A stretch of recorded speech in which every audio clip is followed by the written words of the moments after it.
previously on Soul Rankings. Coming in at number 5 in our new running leaderboard for the year, the Air Jordan 3 Fire Red, and I would be shocked if it doesn't remain there for the rest of the year. Coming in at number 4, we have the Off-White Air Force 1 Low in the Brooklyn Museum Green Spark colorway. Coming in at number 3, holding strong, much to the chagrin of many, is the Jijijijown 990 V3 that came out in January, still in our top 5. Coming in at number 2, the Travis Scott Air Jordan 1 Low in the reverse mocha colorway. Coming in at number 1, I still need this shoe, holla at me for a 9.5, the Mambasita Sweet 16 Kobe 6 Pro Tro. What's up everyone, and welcome back to Soul Rankings. He is Connor, I am Lawrence. October was a little bit of a slower month, but we still saw some bangers come out. Connor, let's get right into it. Hit him with the top 5 release of October. Now, at number 5, it was a little bit contentious between actually 3 different Jordan 4s that we had in mind. We had the black canvases, we had the midnight navies, but we finally settled on the Canyon Purples as probably our favorite of the bunch. First of all, appropriately spooky shoe. You got the purple makeup along with that little hint of slime green on there. And as far as a Halloween themed shoe, I think this is actually the closest thing that we got, even compared to the Halloween dunks that we got this month. But really, really unique makeup, great materials used on it. That was probably the buttery suede that I've felt on a Jordan all year. And especially because it's a women's release, it's really cool that they're really getting out there with some of those colorways. But most of all, for anybody that was looking to try to get close to that purple friends and family pair of the Travis Scott Jordan 4s, this is about as close as you're gonna get. Yeah, these are a sneaky good shoe, Connor. I know that they're a little bit less quote unquote wearable, but these are really good quality. The nappy suede is really awesome. You don't see a purple Jordan 4 every day. So yeah, I think for a long time to come, these are gonna be a sought after shoe, and I'm very, very happy putting them in at number 5. Coming in at number 4, a pair that's very near and dear to my personal little heart. It is the Titan 22 Air Jordan 2 Low. Fantastic sneaker in collaboration with Titan out of the Philippines. Really, really cool looking shoe. Really good quality. The green corduroy hits along the toe box are just absolute money. I have a very, very, very deep endearment for the Philippine community. So very happy to see that they got a really like a banger of a shoe for themselves, and excited that I was able to convince Connor to let me put them in the top 5 for this month, coming in at number 4. And thankfully it wasn't that hard either. Titan 22 has a very rich history of collaborations with Jordan Brand, and while we normally do see them on performance basketball shoes, it's really cool to see them get a retro Jordan for once, and they really, really did their thing on this pair. So at number 3, we've got some SB love on the table, and specifically one centered around another women's release. We have the Skate Like a Girl Nike SB Dunk Lows. I had my eyes on these for quite some time, and happy that we finally got to see these released this month.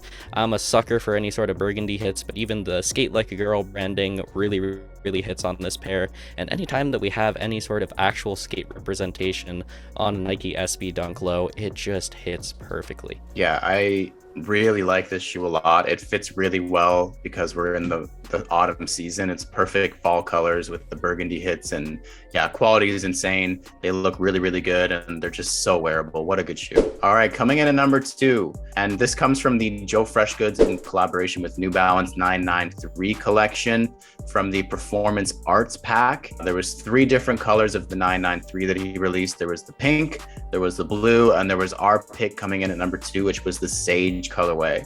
I mean, I'm just like obsessed with this like matcha green mint color on anything. So when I saw it on these, it just absolutely popped. The soft suede is butter, and yeah, I no gripes with this coming in at number 2. I would definitely say the Sage is the most wearable pair, which is why we have that on our top 5 list, but I was really happy that we were willing to see some colors like a very light blue on the Arctic blue pair, and also just a very unique shade of pink, just stuff that you don't normally end up seeing on a lot of New Balance silhouettes, let alone at 993. But most importantly, he did kind of tease that this may end up being one of the last collaborations that we see him do with New Balance, so if this is the swan song, definitely not a bad one to leave off on. At number 1, this was a very tough decision actually between the 2 in the pack, because there are 2 in this, but we had to choose the one that we felt a little bit more strong about. But at number 1, we have the Huff Nike SB Dunk Low in the San Francisco colorway. I have a feeling feeling that picking the San Francisco colorway over the NYC colorway is probably going to ruffle Tony's feathers just a little bit. But black and white makeup on this versus the white and navy just seemed to pop a little bit more. But it's really, really cool to see Huff get back inside the game. Definitely a brand that I feel like has been kind of slept on despite the rich legacy of it over the past couple of years. But they came back in a very, very strong way with both of these colorways. Yeah, great to see Huff and Nike SB doing another collaboration. Obviously, rest in peace to Keith, who is the founder of Huff, who has a lot of little Easter eggs on this sneaker, which is awesome to see. Love the way they're releasing this shoe too. We don't see it very often, but the blind bag or blind box release method where you don't know what you're getting until you open the box and the bag is just really, really cool. I mean, I wouldn't be upset if I got any of the pairs in the collection, but yeah, I definitely would pull and hope for the San Francisco colorway. And with those picks for October, let's move on to our running leaderboard. All right, the running leaderboard for the month of October, 0 changes. Well, we did have a pretty good month of October. Nothing changed from last month. So just as a refresher, here's what we have so far. Coming in at number 5 is the Air Jordan 3 Fire Red. Coming in at number 4 is the Off-White Air Force 1 in the Green Spark Brooklyn Museum colorway. Coming in number 3, still on the list and still ruffling feathers, the Jound 990 V3 in the olive colorway. Coming in at number 2, the Travis Scott Air Jordan 1 Low in the reverse mocha colorway. And coming in at number 1, standing strong with only 2 more months to go, the Mamba Sweet 16 Kobe 6 Protro. Connor, any qualms with anything on this list? Well, some may be disappointed that there are no changes to the running leaderboard after this month, but you will definitely get your wish next month, because October felt like the calm before the storm.